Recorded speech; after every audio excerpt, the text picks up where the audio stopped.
Assalamualaikum warahmatullahi wabarakatuh. Selamat pagi anak-anak. Kembali lagi di video pembelajaran seni budaya untuk kelas 9. Kali ini kita akan masuk di materi bab yang kedua, yaitu tentang seni patung. Kita masuk di materi yang pertama, yaitu A. Pengertian dan fungsi patung. Patung dapat diartikan juga sebagai plastic art atau seni plastik, karena patung identik dengan sebuah cipta karya manusia yang meniru bentuk dan memiliki keindahan atau estetik. Tapi tidak terbatas pada bentuk manusia saja ya. Jadi patung itu lebih luas lagi pengertiannya. Pembuatan yang meniru bentuk apapun dapat disebut seni patung. Yang penting bentuknya itu 3 dimensi dan bervolume serta dapat dilihat dari berbagai arah. Berikut beberapa pendapat tentang seni patung. Yang pertama dari Mike Susanto, seni patung adalah sebuah tipe karya 3 dimensi yang bentuknya dibuat dengan metode subtraktif. Jadi ada cara-cara yang mengurangi bahan seperti memotong, menata, atau memahat. Atau bisa juga aditif atau membuat model lebih dahulu seperti mengecor dan mencetak. Lalu pendapat yang kedua adalah dari Sunarso dan Suroto. Seni patung adalah semua karya dalam bentuk meruang. Artinya karyanya itu ada volumenya seperti pengertian dari awal tadi ya. Pendapat yang ketiga adalah B.S. Merz.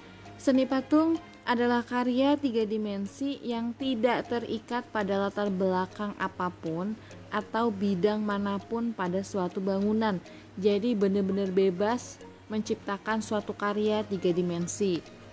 Dan yang terakhir, menurut Kamus Besar Bahasa Indonesia, patung adalah benda tiruan, bentuk manusia dan hewan yang cara pembuatannya dengan dipahat.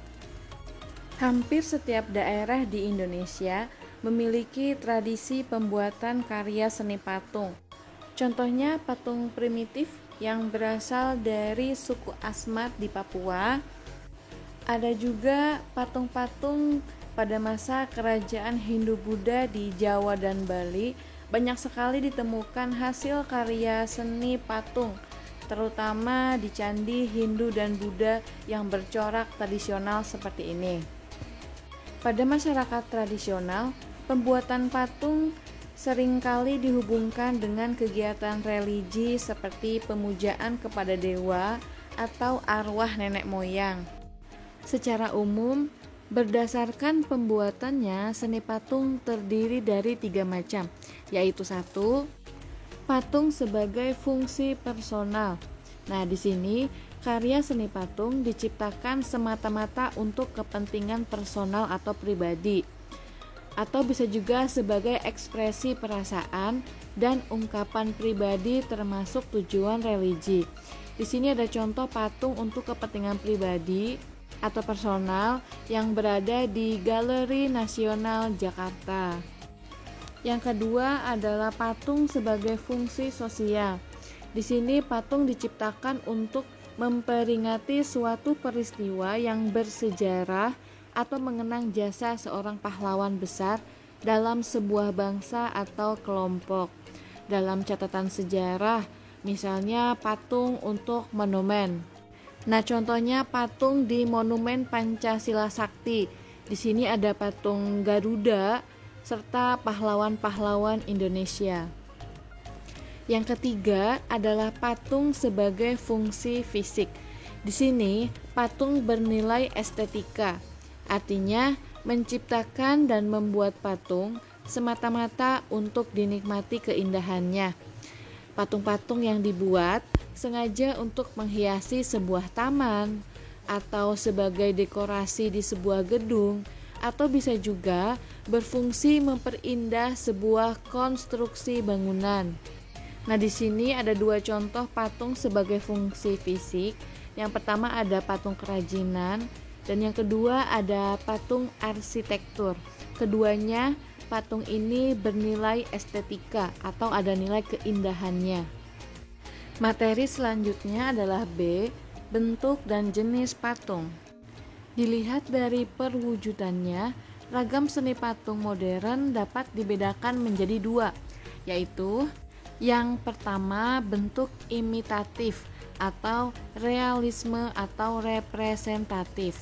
Nah, corak ini merupakan tiruan dari bentuk alam. Bisa berbentuk manusia, hewan, dan tumbuhan. Perwujudannya berdasarkan fisioplastis atau bentuk fisik, baik anatomi, proporsi, harmoni, dan kesatuan unity bentuk. Patung corak realis tampak pada karya Hendro, Trubus Sabtoto, dan Edi Sunarso. Nah, jadi di sini ada contoh bentuk patung imitatif.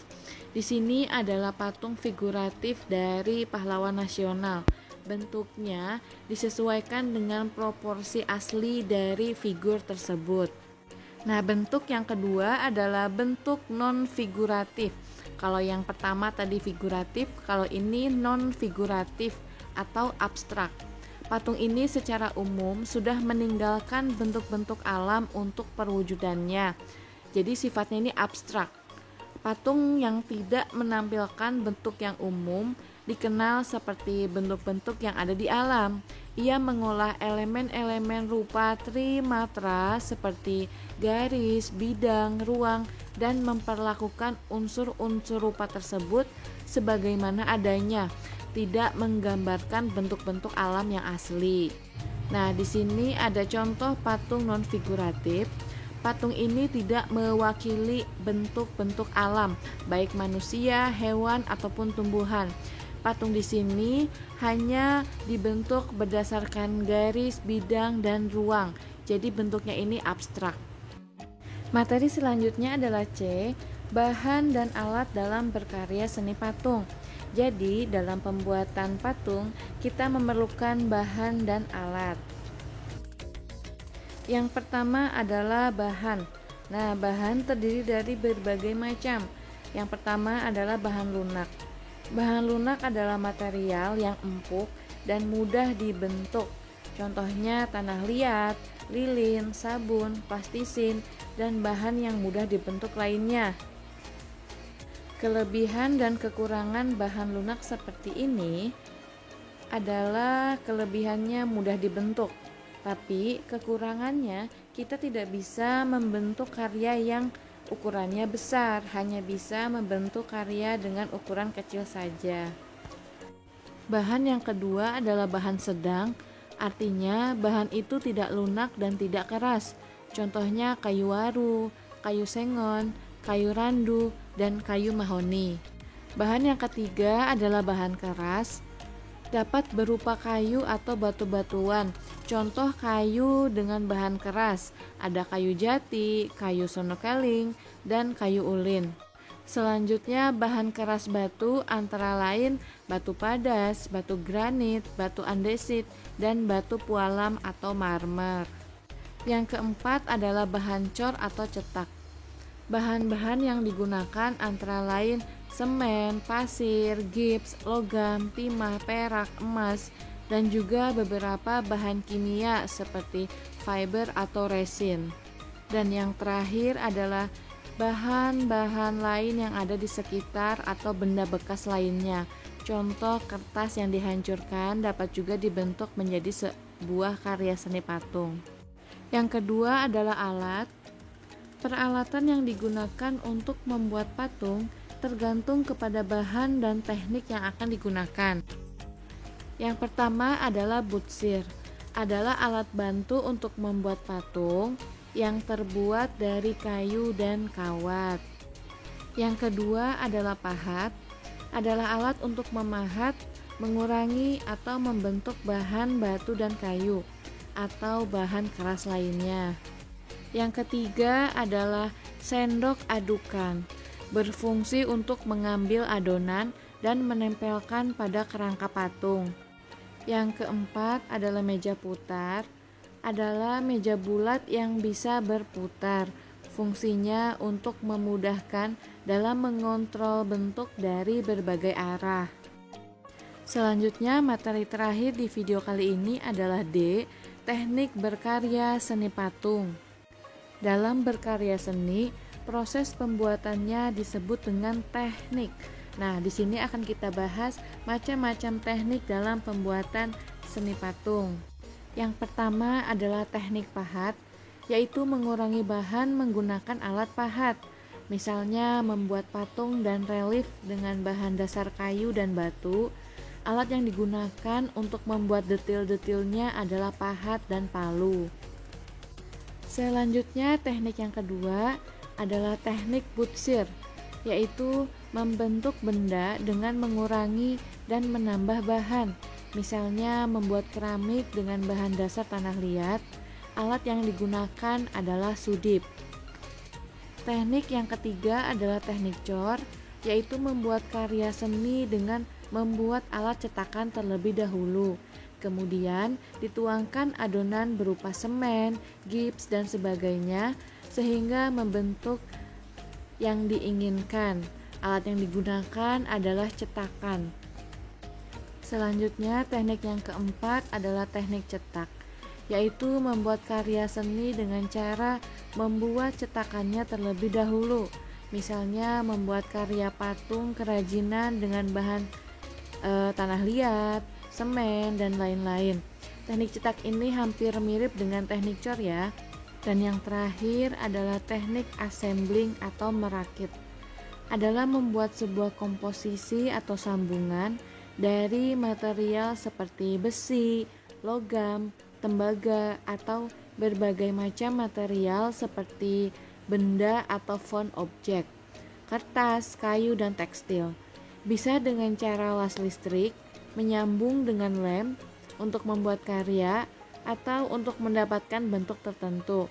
Misalnya berkarya seni patung kontemporer dengan bahan dasar logam atau besi.